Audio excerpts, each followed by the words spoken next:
Bismillahirrahmanirrahim. Kita masuk topik yang ke-11 berkaitan khiyar. Dalam topik ini ada 3 subtopik yang besar. Yang pertamanya definisi khiyar, yang keduanya kepentingan dan juga objektif khiyar, dan yang ketiganya jenis-jenis khiyar. Khiyar terdapat pelbagai jenis, tapi kita buat tumpuan kepada 3 jenis yang utama, iaitu khiyar majlis, khiyar syarat dan khiyar ain. Yang pertamanya definisi khiyar. Khiyar dalam bahasa Arab membawa maksud pilihan ataupun option. Jadi kita selalu dengar dalam bahasa Arab khair itu baik, akhyar itu sangat baik. Kalau disebut khiyar maksudnya pilihan. Dari segi syarak, khiyar bermaksud pilihan untuk menerus atau membatalkan kontrak yang dipersetujui.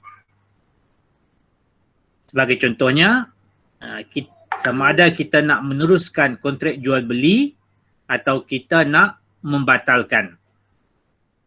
Khiyar dalam transaksi muamalat seperti urusan jual beli hukumnya harus.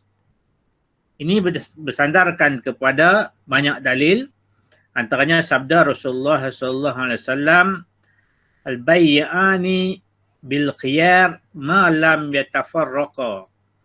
Dua pihak yang berjual beli, mereka boleh melakukan khiyar selagi mana mereka tidak berpisah. Hadis riwayat Al-Bukhari. Justru dalam jual beli, penjual dan pembeli mempunyai hak khiyar. Semasa dalam tempoh khiyar, hak milik barangan tersebut dibekukan sehinggalah terdapat keputusan sama ada hendak meneruskan atau membatalkan kontrak jual beli itu. Barang jualan itu akan menjadi hak milik pembeli jika kontrak tersebut diteruskan. Begitulah sebaliknya menjadi hak penjual semula jika kontrak dibatalkan. Ini definisi ataupun konsep khiyar. Khiyar mempunyai kepentingan dan juga objektifnya, di mana kontrak muamalat boleh menjadi jika memenuhi segala rukun dan syarat-syaratnya. Dalam kontrak jual beli misalnya, pembeli akan menjadi pemilik sebenar kepada barangan yang dijual, sementara penjual pula akan memiliki bayaran dan tidak lagi berkuasa ke atas barang jualan tersebut. Namun, kedua-dua pihak, pembeli dan juga penjual, mungkin tersilap dan tidak teliti semasa membeli ataupun menjual barang tersebut.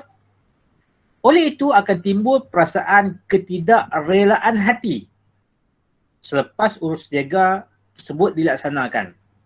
Justru Islam memberikan penyelesaian, iaitu penyelesaian terhadap perasaan ketidakrelaan hati tersebut, di mana kedua-dua pihak diberi pilihan sama ada meneruskan ataupun membatalkan kontrak tersebut.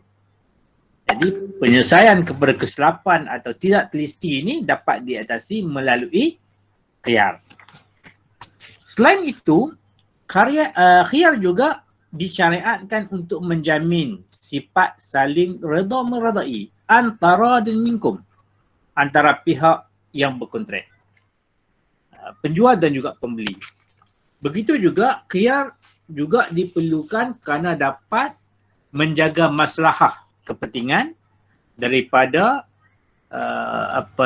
sebarang masalah, serta juga boleh mengelakkan kemudaratan yang mungkin menimpa pihak yang berkontrak. Ini kelebihan dan juga objektif khiyar. Kemudian khiyar ada jenis-jenisnya yang dibahagikan kepada pelbagai jenis, yang jenis-jenis ini juga berbeza menurut mazhab. Sebagai contohnya, mazhab Hanafi membahagikannya kepada 17 jenis. Mazhab Hambali membahagikan kepada 8 jenis. Mazhab kita, mazhab Syafi'i, membahagikan khiyar kepada 16 jenis. Namun, kita hanya melihat kepada 3 jenis sahaja daripada 16 jenis menurut mazhab Syafi'i. Antara khiyar lain yang kita tidak bincangkan antaranya khiyar ta'yin. Contohnya kita membeli satu barang, contohnya baju. Lalu kita diberi pilihan 3 jenis baju. Maka di sana ada khiyar ta'yin, di mana yang mana satukah baju pilihan kita. Contohnya baju ada 3 warna, hijau, biru dan merah. Jadi bila kita diberi hak pilihan untuk ta'yin, untuk menentukan baju mana yang kita nak beli. Begitu juga khiyar yang tidak dibincangkan dalam topik ini adalah khiyar ru'yah. Ru'yah ni maksudnya melihat. Contohnya kita membeli barangan secara online, secara maya. Kita dah bayar duit. Kemudian pos akan hantar barang kita, kurir akan sampaikan barang kita. Kita beli baju melalui online. Kita beli baju XL mengikut saiz badan kita. Tapi bila kita dapat barang itu, maksudnya berlakunya ru'yah, kita dapat lihat barang itu, tiba-tiba baju yang kita pakai itu sendat. Baju saiz tu, kalau saiz biasa adalah S sahaja. Walaupun kita membeli baju saiz XL. Jadi di sana boleh jika ada perjanjian, iaitu kita diberi pilihan untuk menukarkan barang yang kita beli itu melalui khiyar ru'yah, di mana kita telah melihat dan merasai sendiri barangan yang kita beli. Namun, dalam topik kita pada petang ini, kita akan melihat 3 jenis khiyar saja dalam mazhab Syafi'i. Yang pertama, khiyar majlis. Khiyar majlis adalah hak menerus atau membatalkan kontrak apabila kedua-dua belah pihak, sebagai contohnya penjual ataupun pembeli, masih berada dalam majlis akad. Maksudnya dipanggil khiyar majlis, dua-dua yang berkontrak itu masih berada dalam majlis akad. Salah seorang daripada kedua-dua pihak harus membuat khiyar, sama ada meneruskan atau membatalkan transaksi tersebut selagi mana kedua-duanya berada dalam majlis kontrak. Namun, jika mereka telah berpisah daripada majlis tersebut, maka khiyar tidak lagi dibenarkan. Lantas, kontrak itu akan berlaku, akan terjadi. Inilah hadis yang disebutkan yang tadi, malam yatafarraqa, iaitu selama mana mereka tidak berpisah. Majlis yang disebutkan dalam majlis ini boleh dirujuk kepada uruf kebiasaan dalam masyarakat. Ini pandangan yang diberikan oleh Imam Nawawi, bahawa majlis itu menurut uruf.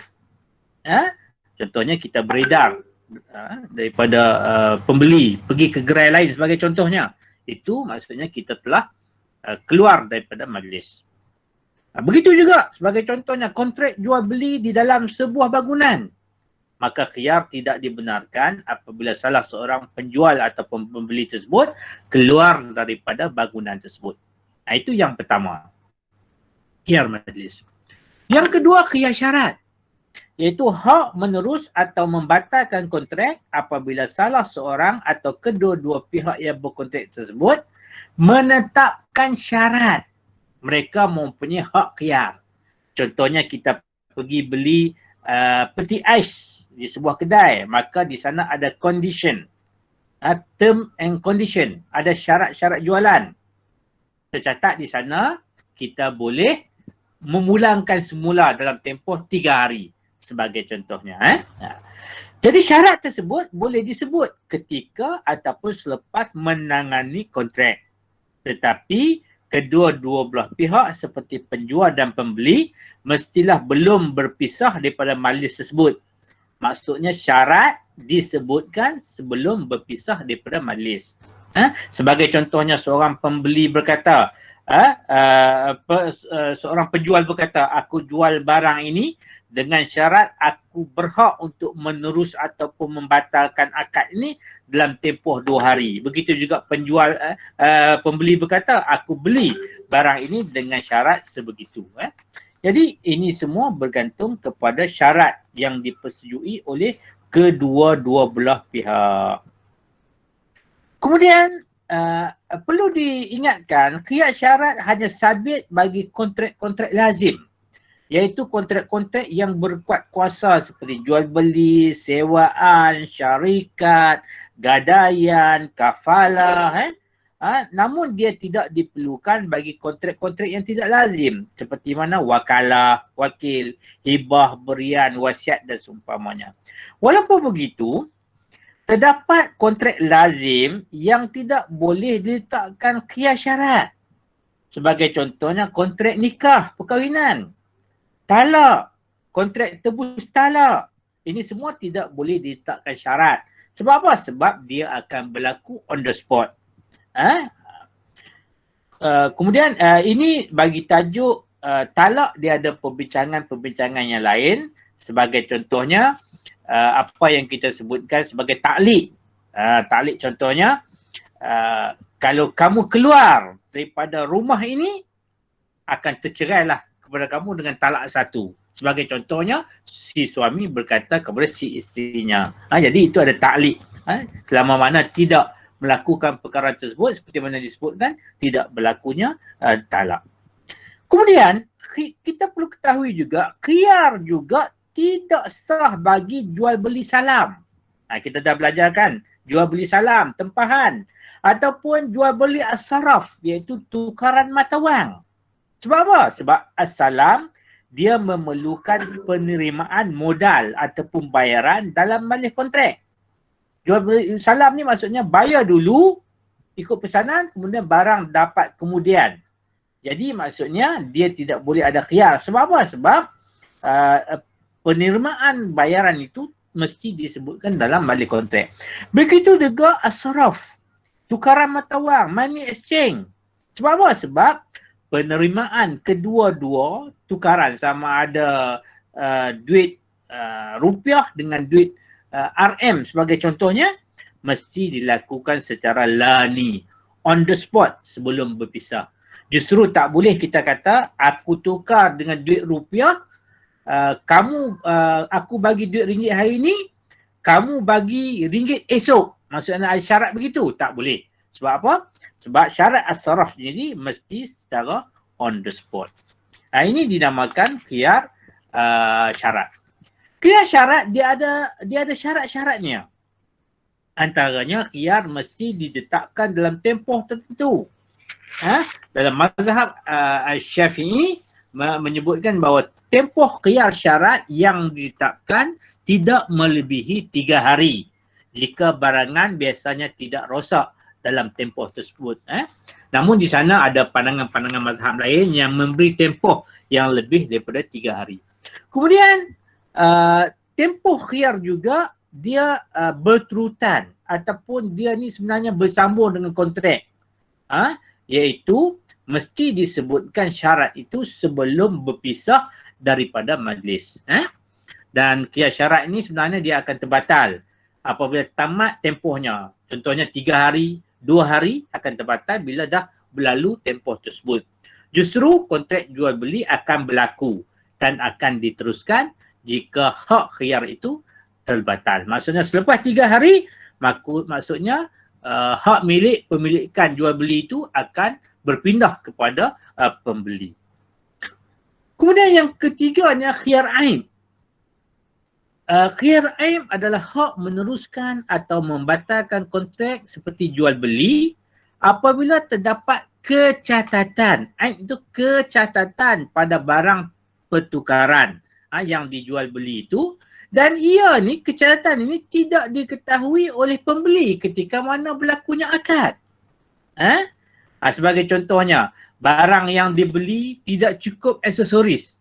Kita beli kereta mainan, tiba-tiba bila balik tengok-tengok tayar satu tak ada. Maksudnya manfaatnya hilang. Maksudnya ada kecacatan. Ataupun kita beli haiwan ini, tiba-tiba bila dah bawa balik rumah kita, haiwan ini yang kita nak bela ini menjadi sangat liar hingga tidak boleh dikawal. Maksudnya ada keaiban di situ. Justru sebab yang membolehkan khiyar ini adalah wujudnya kecacatan. Aib, sama ada aib maknawi ataupun aib hissi, ya. Menurut pandangan kita ataupun aib dari segi sifat dan seumpamanya. Yang wujud pada barang yang dijual ataupun barang pertukaran yang kecacatan ini merosakkan manfaat. Maksudnya kita tak boleh ambil manfaat. Contohnya kereta bergerak, kereta mainan bergerak dengan 4 tayar. Tiba-tiba satu tayar ni tak ada. Maksudnya hilang manfaat. Ataupun mengurangkan nilai barang tersebut. Ini semuanya dipanggil kecacatan. Tapi dengan syarat pemilik ataupun pembeli tadi tidak mengetahui kecacatan tersebut semasa melaksanakan kontrak. Sebab itulah khiyar aib ni dia ada syarat-syarat tertentu, syarat khusus. Antaranya apa? Antaranya dalam mazhab Syafi'i menyebutkan kecacatan pada barangan memang telah wujud, bukan di tangan pembeli. Ini termasuklah kecacatan barang yang telah diterima sama ada sebelum ataupun selepas akad. Maksudnya dia ni memang dah wujud dan bukan disebabkan oleh pembeli. Kalau disebabkan oleh pembeli, dia tidak disebutkan sebagai aib lah. Kemudian kecacatan barangan itu boleh menjejaskan nilai. Mengikut amalan jual beli ataupun amalan perniagaan biasa, dia ini boleh menjejaskan nilai. Maka itu dianggap sebagai kecacatan juga. Kemudian antara syaratnya juga kecacatan pada barangan itu berterusan sehinggalah pembatalan akad dilakukan. Maksudnya wujud kecacatan itu. Sehinggalah kita boleh melaksanakan ataupun membatalkan akad ataupun khiyar tersebut. Khiyar untuk membatalkan akad. Kemudian pembeli pula tidak tahu tentang kecacatan tersebut. Wujud dalam barang ketika balik akad. Ketika mana dia berakad tu, menerima barang tu, dia tak tahu pun wujudnya kecacatan. Contohnya sekarang ni banyak berlaku pembelian barang itu, modelnya kita tengok elok cantik. Tapi bila kita beli, benda tu berada dalam kotak, bila balik buka-buka tengok ada kecacatan. Maksudnya kita tak tahu ketika mana kita menangani kontrak tersebut, ketika kita membeli tersebut. Jadi saya setakat itu saja untuk topik 11 ini. Mudah-mudahan ada kebaikannya di dunia dan akhirat. Aku li qauli hadza wa astaghfirullah li wa lakum. Wassalamualaikum warahmatullahi wabarakatuh.